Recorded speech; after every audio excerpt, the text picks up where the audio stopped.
Hey folks, welcome to Woody's World of Wonders. We got another double-header review. It's me and the Munty. Hello, Munty. Hello. Welcome. How you doing, pal? I'm not doing so bad, mate. I stayed up late last night and watched this that we're going to talk about today, Spenser Confidential. That's it. It's our late Friday night, Saturday morning reviews. I'm loving them. Double-header again. It's nice to do them together. Spenser Confidential, 2020 Netflix film. Fantastic. Another freebie that really is pretty much of movie quality. Okay, it kind of feels like a TV movie anyway, but maybe that's because of the old Spenser for Hire TV series. That's as soon as I went out, is this Spenser for Hire? And then you see Hawk and like, yes, it definitely is. Yeah. A lot of fun. It's Mark Wahlberg, it's Peter Berg again, as we will probably discuss in this. They do a fair few films together, and they're of differing qualities. For me, this is one that I really enjoyed. I was pleasantly surprised, and again, like Extraction, Netflix seemed to be knocking out a decent quality film that looks like a movie standard. I've got no issue with it, and they're getting the stars to come in because that Netflix money is starting to be like Disney money, where they'll just do it because they'll get paid. And but saying that, Wahlberg doesn't phone it in to get the Netflix money. He does a cracking job in this. And I don't know whether this was originally intended for the big screen and Netflix picked it up like they do with other stuff, or it was actually done and produced by them. But either way, I think it's a cracking little film. Yeah, I'm with you there, Matt. I suspect that this was meant for the big screen because it does feel like a big screen movie. So the budget's there, the stunts are there, the cast is there, everything like that, really. I mean, they got Alan Arkin in there, you know. I mean, I love Alan Arkin. He's great in this as well.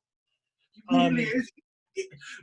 I did the Rocketeer review the other day. Once again, he's the aging mentor. It's fantastic. But Winston Duke in this, I'm really enjoying Winston Duke. Well, yeah, I didn't look at anything of it. I just pressed play, and all of a sudden I thought, I know him. It's what's his name? Mark Ubo. I can't forever. But I mean, it started off. I thought he's going to be a bit of a numbskull in this, but his character development in this was fantastic. That scene between him and the shop cop's kid. That's a maker. That's a fantastic scene that just it ties into it. It starts off with all the stuff like, you know, he's taken over Wahlberg's dog, he's in Wahlberg's room, all the stuff, he's sort of taking it all over. Then they open up that lovely fighting scene with him doing it first with, you know, saying basically you can't punch, you can kick the crap out of someone, but you can't punch. You punch like a pussy. Teach him to punch. But as soon as they open up and he's joined in with him, I mean, yeah, the driving through the coffee house sort of, you know, the driving through the window there is a great scene as well of getting there. But it's that when he has that scene with that shop cop's kid, that's a real emotional tie. That works really, really nicely. I was impressed by it. I mean, there are a couple of issues I've got with the film, but it was enjoyable. The main thing is it's got a loss of identity. I don't think it's quite sure whether it wanted to be a comedy action film or a serious detective movie or a action serious movie. It was like it could have kept swinging from one to the other, and it couldn't place itself properly. I mean, there's one scene with he gets stuck in this back garden with the dog, and I was like, "What? Cut this shit out!" How many times have we seen that scene in every generic cop chase movie? And I just got really irritated. And then there was occasional bits where there's a bit of a punch, a bit of an action. And they just start throwing a little bit of comedy bits into it, and it didn't quite work. It didn't. If they cut the comedy element so much, you know, there I can kind of take that.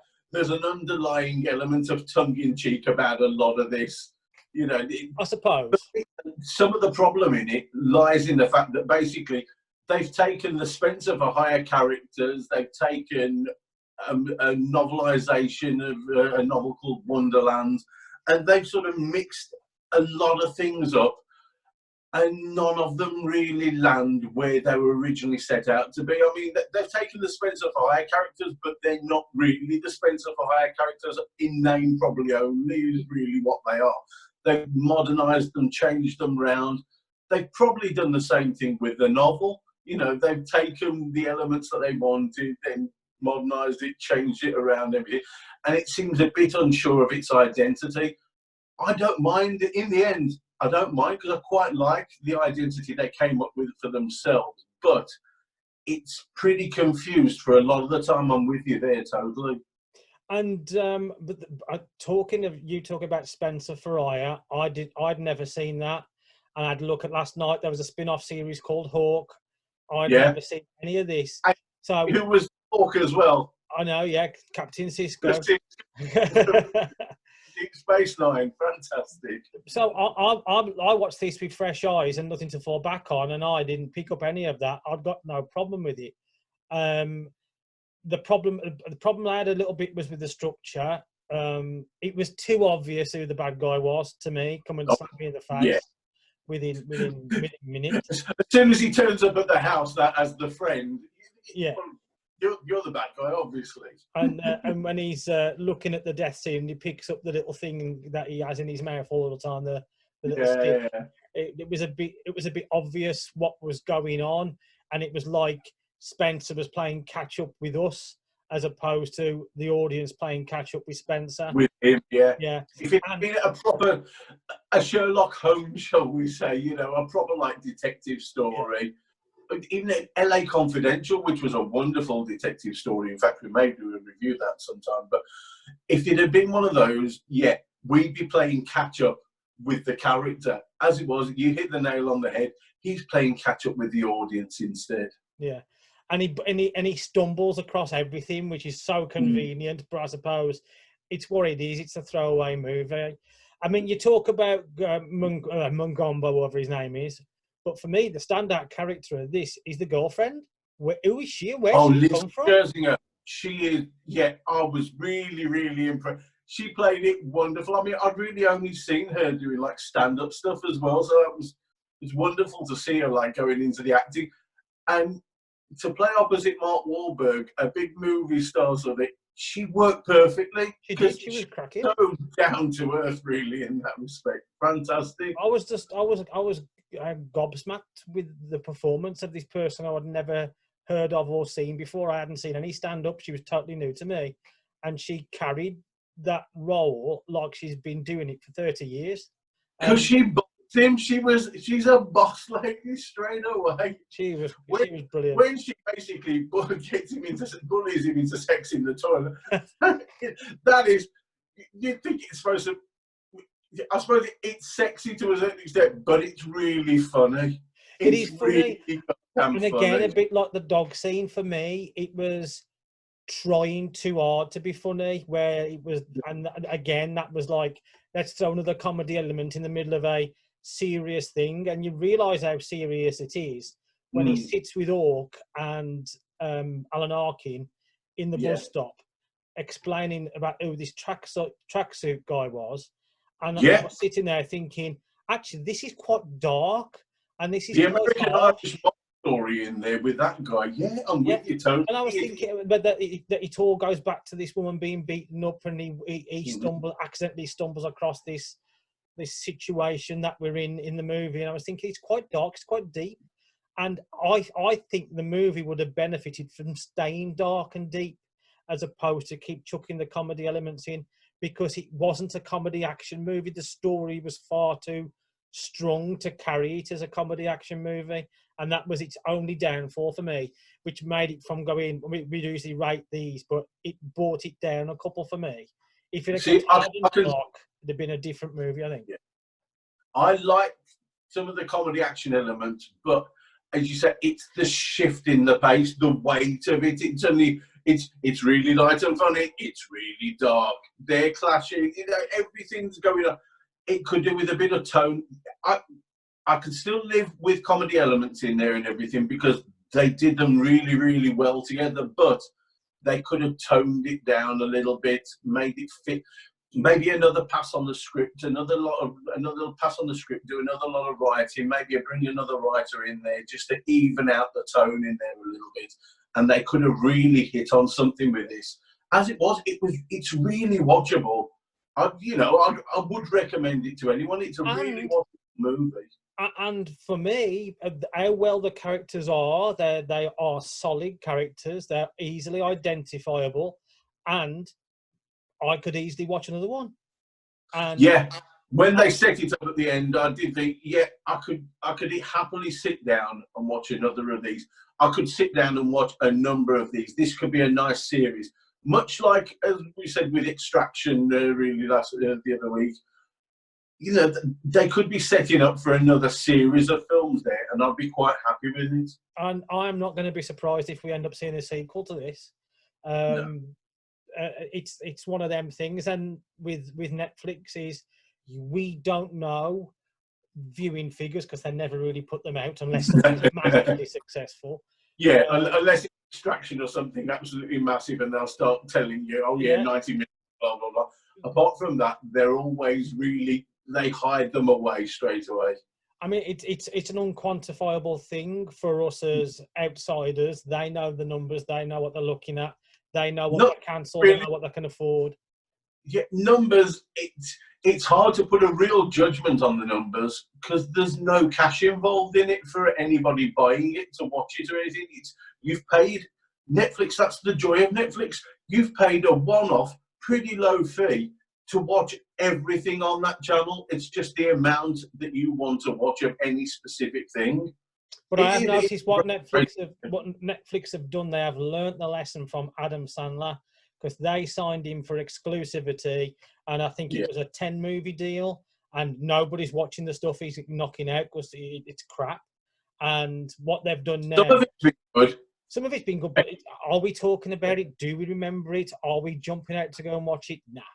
And so what they're doing is, like they've done with Chris Hemsworth and now with Wahlberg, they're signing them up for a 2 and 3 movie deal, and they're looking where they go. And there's opt-out clauses for the actors, which is a great thing because Hemsworth's going to do Extraction 2 now. It's a done for. With Wahlberg, it's going to be a case of, how did this perform? Do we want another fresh new story, or do we want to go back? And I hope they go back because I could happily see this. It's another episode of this.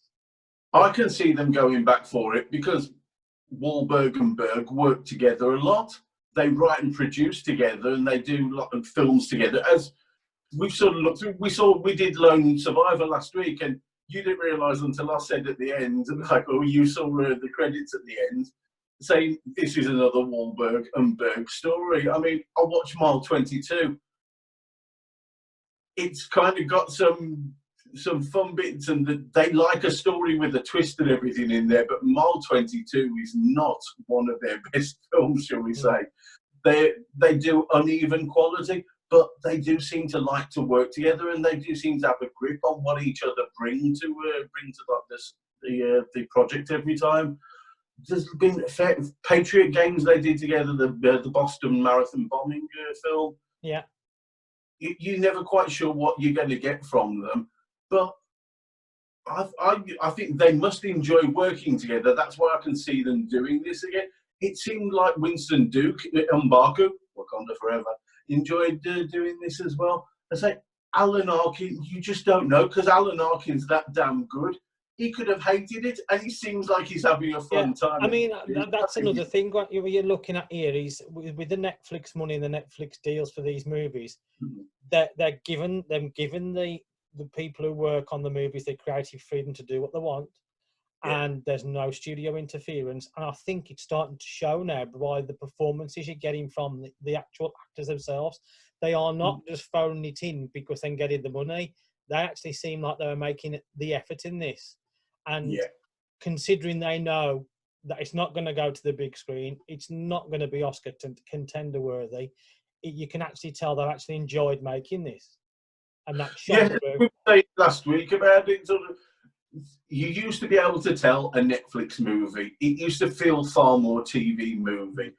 Nowadays, you start watching Netflix movies, and it could be something that you've just watched at the cinema.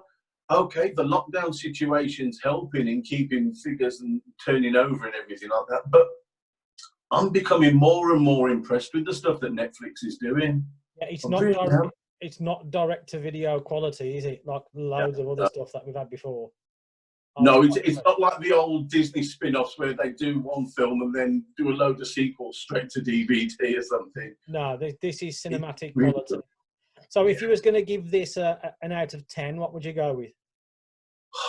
If I'm going out of 10, this is probably about 7 Woodies.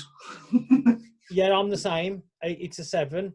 It would have been an 8 or possibly an 8.5. It's just I can make an easy claim for 7.5 straight. In fact, I'll give it 7.5 because it's really enjoyable, really. And as you say, a little bit of changing, they could push that score right up there. Yeah, it's got an identity crisis, and I think it should have gone down the serious, darker tone that was in there, as opposed to try to lighten it up and make it comedy, because the dark undertones of this movie doesn't need a comedy element, and it was a reflection of the reality of life, and throwing them comedy elements just didn't. It jarred more than. I think you've got to have a little bit of comedy in a movie like that just to lift up, because it could have gone too dark. It could have become really deep. You look at the subject matter and everything, it could have gone really depressing. We could have watched this and come out waiting to slit your wrist. So I think we came out, it was a little too light, but I think take down a little bit of the lightness, just find an even spot in there, and I could see this really playing really well. But you don't offset the darkness with a scene that would have fit perfect in Ace Ventura, and that's what they did, and that spoilt it for me, and that's what brought it down from an 8.5 down to a 7.